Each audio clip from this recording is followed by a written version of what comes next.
Hello everybody, and today I'll be doing an introduction to the Dragon type in the Gym Leader Challenge format. So a quick rundown of what Gym Leader Challenge is, or GLC for short. The main difference from Standard are these imposed decklist restrictions. You can only play one type of Pokemon per deck. You can only play one of each card with the same name per deck, except Basic Energy. Cards printed from black and white onward are legal, so it's a very wide and diverse card pool. And then there are no rulebox cards such as A-Specs, Radiant Pokemon, Prism Star cards, and then multi-prize Pokemon like EX, V-Stars, V-Maxes, stuff like that. And then I'll leave the ban list in the description below. Dragon doesn't have too many cards overall because it took a break in early Sword and Shield, and then it came back with late Sword and Shield and Scarlet Violet. So there's not a ton of support, but it's got some pretty strong support. There are three good Dragonites, so if you love Dragonite, play Dragon. One with Hurricane Charge, where once during your turn, you can attach a Water, Lightning, or one of each from your hand to your Pokemon in any way you like. So you can really charge some things up really quick. It does rely on having Pokemon with Water and Lightning attack costs, or you could do like colorless attack costs and fulfill it with that. Dragon is weird like that because it's got all these different energy costs. You can see all the different ones on the screen. You just have to make your dragon deck in a way that you don't have to have 7 different basic energy types, and you can only have like three, two or three. Fast Call Dragonite is probably the most played Dragonite, where just once during your turn you can search your deck for a supporter card, reveal it, and put it into your hand. Great consistency piece, allows you to get whatever supporter you want every turn. Boss for game, Iono to hand disrupt your opponent, research to draw more cards, just really keeps you going. And then Jet Cruise Dragonite, where all of your Pokemon in play have no retreat cost.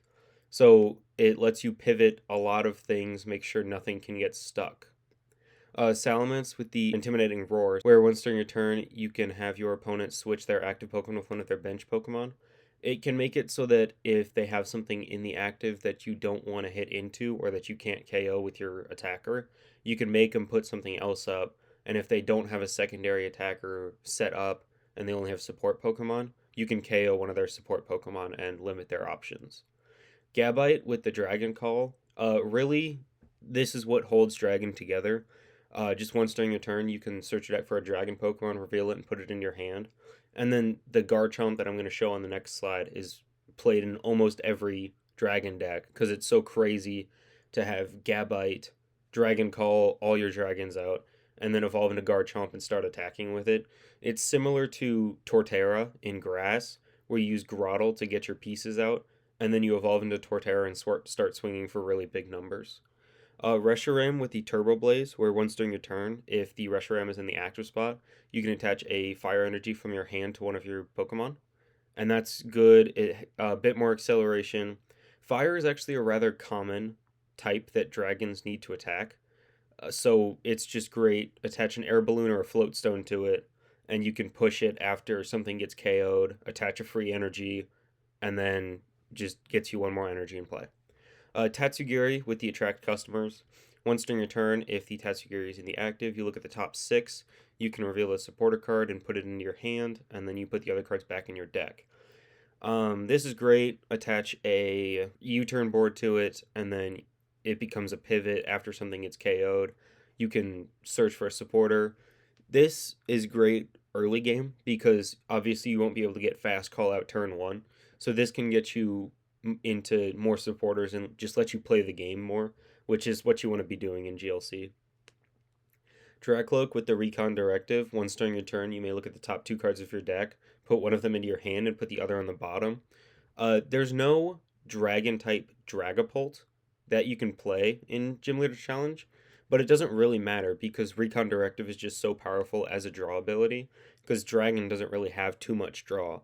So it's just consistent draw that you always have every turn. Finally, Goomy with the Sticky Membrane, where as long as this is your active Pokemon, your opponents need 1 colorless more to use their active Pokemon's attacks.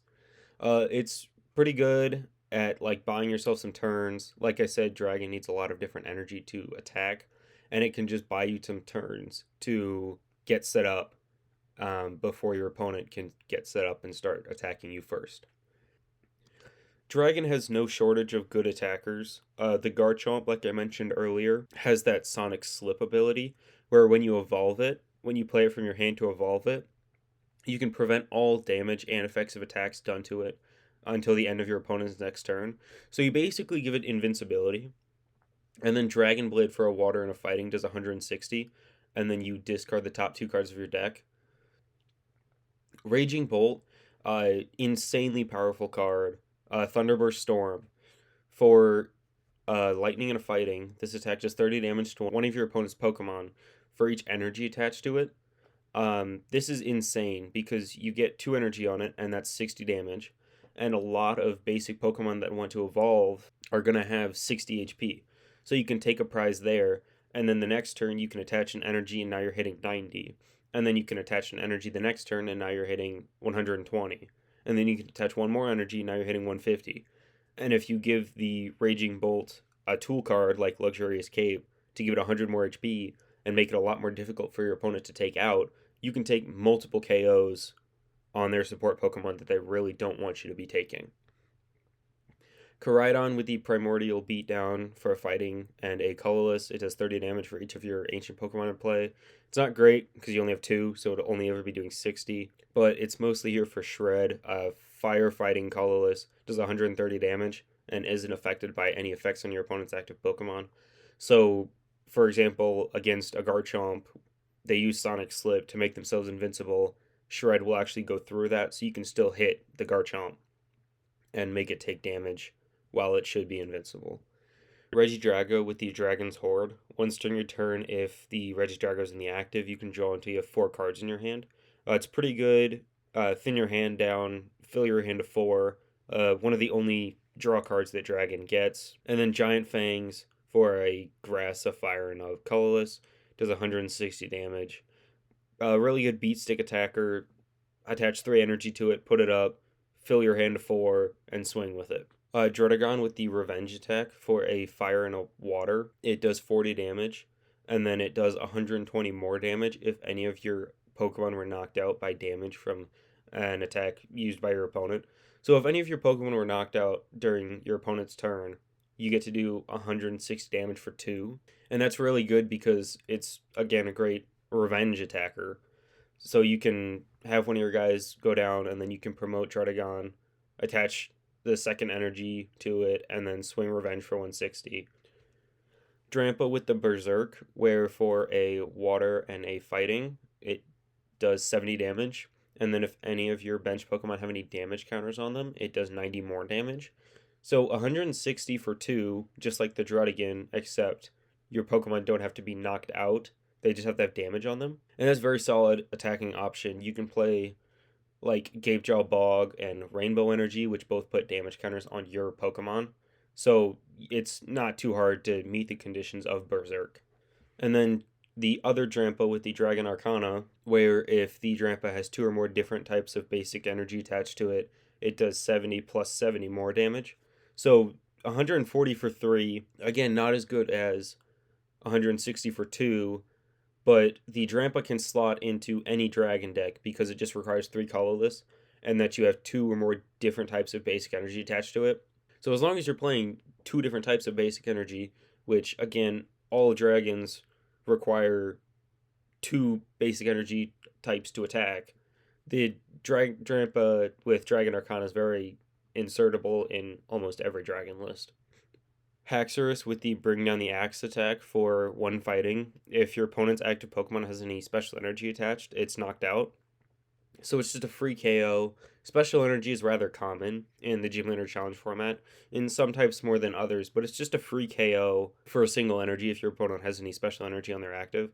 And then Dragon Pulse does 230 damage, and you discard the top 3 cards of your deck for a metal and a fighting, which is just great numbers. Again, 2 energy is just not that hard to fulfill. You're taking big KOs because it's 230 damage.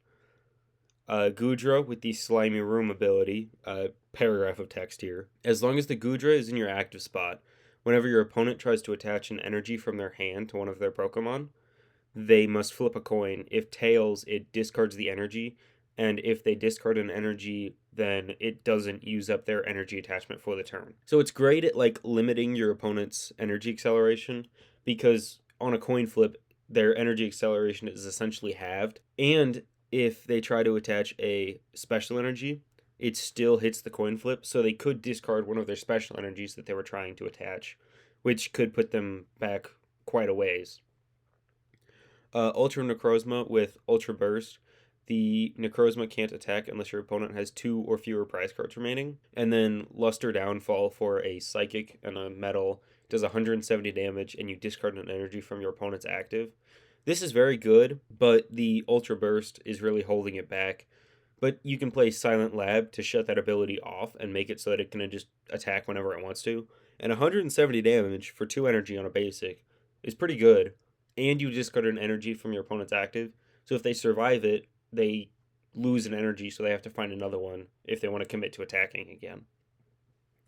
Echolocation Noivern. If any damage is done to it, you flip a coin if heads prevent that damage.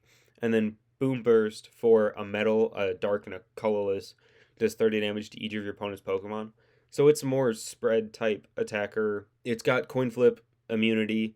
Boom Burst, 30 damage to everything is not that bad. That can stack up pretty quick, especially because they only have a 50-50 shot of actually hitting you. So you could potentially get multiple Boom Bursts off and take out multiple Pokemon in one turn.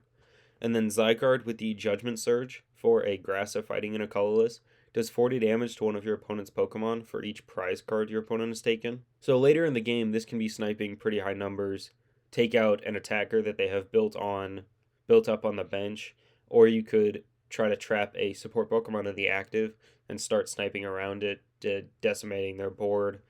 It's not great because it is 3 energy and reliant on your opponent's prize cards, but it's still pretty solid as just a snipe card. And then Flapple. This Flapple's actually playable because of the Dragon type Applin that came out in Twilight Masquerade. With the Acidic Mucus, it does 50 damage for each of your opponent's Pokemon in play that has an ability. So this is really good. One colorless, so it can fit in any deck. And then most decks are going to be having a bunch of abilities in play. So the Flapple can come up turn 2 and just hit for a decent amount of damage. Late game, it can take big KOs when your opponent has all their ability Pokemon set up and in play. And it's just overall pretty solid attacker for 1 energy.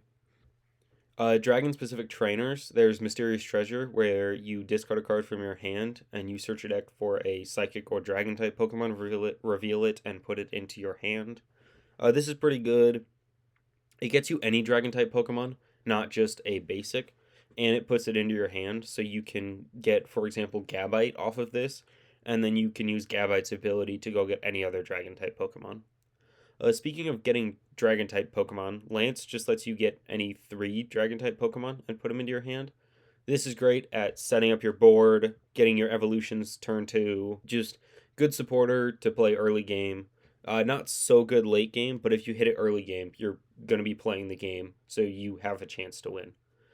Zinnia, you can only play if one of your Pokemon was knocked out during your opponent's last turn, and you attach 2 basic energy cards from your hand to one of your Dragon Pokemon. Good acceleration allows you to instantly power up something like the Revenge Druddigon to just go right in and take a Revenge KO. End Resolve is more acceleration, where you discard the top 6 cards of your deck, and if any of those cards are basic energy cards, you attach them to one of your bench Dragon Pokemon. It's not great because you do discard all 6 cards, but if you can stack the deck, you can hit 5 energy and put all 5 of them on, say, a Raging Bolt, and then just be immediately hitting for 150. Dragon Talon, where it's a tool card, and if the Dragon Pokemon this card is attached to is damaged in the active spot, you put 3 damage counters on the attacking Pokemon. So this can allow you to put something up, an attacker, that won't necessarily KO your opponent's attacker, and then you attach Dragon Talon. So now if they attack your attacker with theirs, they'll get KO'd due to Dragon Talon. So you'll get to take a KO coming back into your turn, and they'll have to promote something else that you can then KO with one of your other attackers. Stadiums, you got Stormy Mountain, where once during each player's turn, that player may search their deck for a basic lightning or basic dragon Pokemon and put it onto their bench.